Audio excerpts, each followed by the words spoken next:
आज हम आपको इस वीडियो में शरद पूर्णिमा से संबंधित कुछ महत्वपूर्ण जानकारी देने वाले हैं। जानते हैं शरद पूर्णिमा के बारे में। आश्विन मास के शुक्ल पक्ष की पूर्णिमा तिथि को शरद पूर्णिमा या आश्विन पूर्णिमा कहते हैं। शरद पूर्णिमा के दिन ही शरद ऋतु प्रारंभ होती है।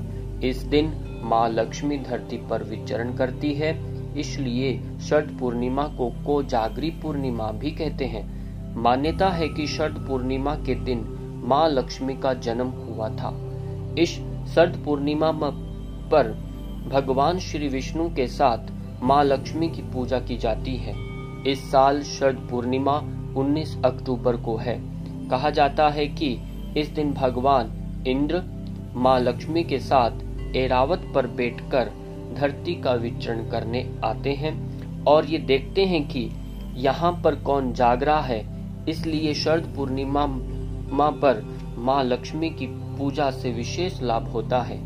माँ की कृपा से घर में सुख समृद्धि आती है। पूर्णिमा तिथि का प्रारंभ 19 अक्टूबर 2021 को शाम 7 बजे से प्रारंभ होता है और इसकी समाप्ति 20 अक्टूबर 2021 को रात्रि 8:20 पर पूर्णिमा तिथि समाप्त होती है।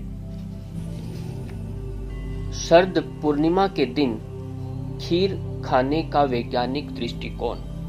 ऐसे तो वर्ष भर में कुल 12 पूर्णिमा होती है, लेकिन इन सभी में शरद पूर्णिमा का खास महत्व है। चंद्रमा वर्ष में एक बार शरद पूर्णिमा की रात्रि को षोडश कलाओं से युक्त होता है। आयुर्वेद शास्त्र ने नक्षत्राधिपति चंद्रमा को औषधियों का स्वामी माना है। शरद पूर्णिमा की रात वैज्ञानिक दृष्टि से स्वास्थ्य पर सकारात्मकता प्रदान करने वाली मानी जाती है। इस दिन चंद्रमा पूर्ण रूप से पृथ्वी के सर्वाधिक नजदीक होता है। इसकी किरणों में विशेष प्रकार के लवण व विटामिन होते हैं।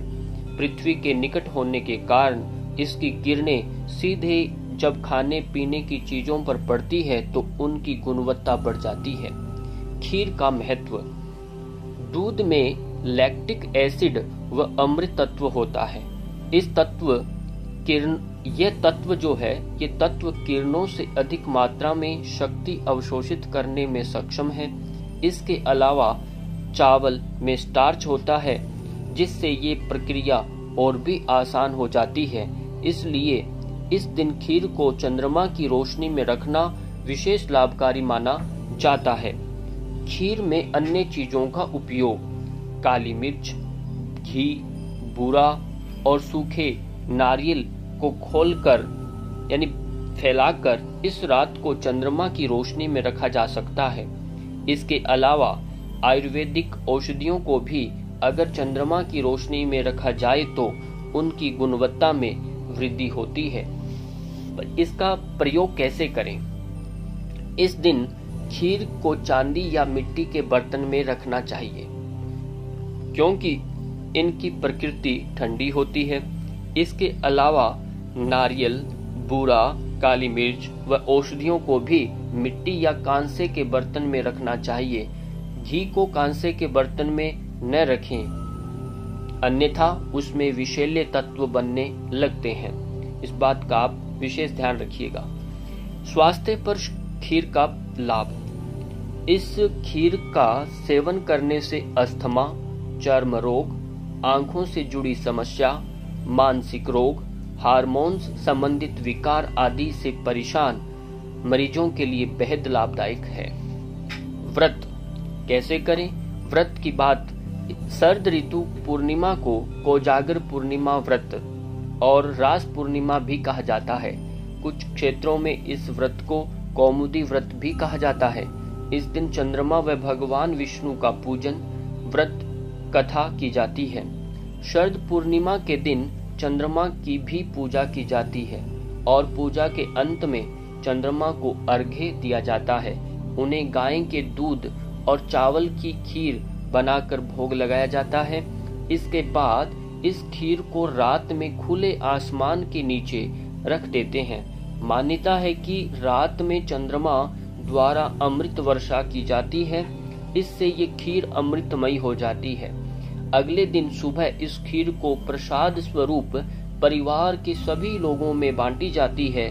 मान्यता है कि इसके खाने से परिवार की सारी समस्याएं दूर हो जाती हैं। इस दिन श्री सूक्त, लक्ष्मी स्तोत्र का पाठ करके हवन करना चाहिए। शरद पूर्णिमा के शुभ अवसर पर प्रातः काल में व्रत कर अपने इष्ट देव का पूजन करना चाहिए। इंद्र और महालक्ष्मी का पूजन करके घी के दीपक जलाकर उसकी गंध, पुष्प आदि से पूजा करनी चाहिए। ब्राह्मणों को खीर का भोजन कराना चाहिए और उन्हें दान दक्षिणा प्रदान करनी चाहिए। लक्ष्मी प्राप्ति के लिए इस व्रत को विशेष रूप से किया जाता है। इस दिन जागरण करने वाले की धन संपत्ति में वृद्धि होती है। वीडियो अच्छी लगी हो तो शेयर करें और नए हैं तो चैनल को सब्सक्राइब करें और अंत में सभी बोलिए जय माता दी।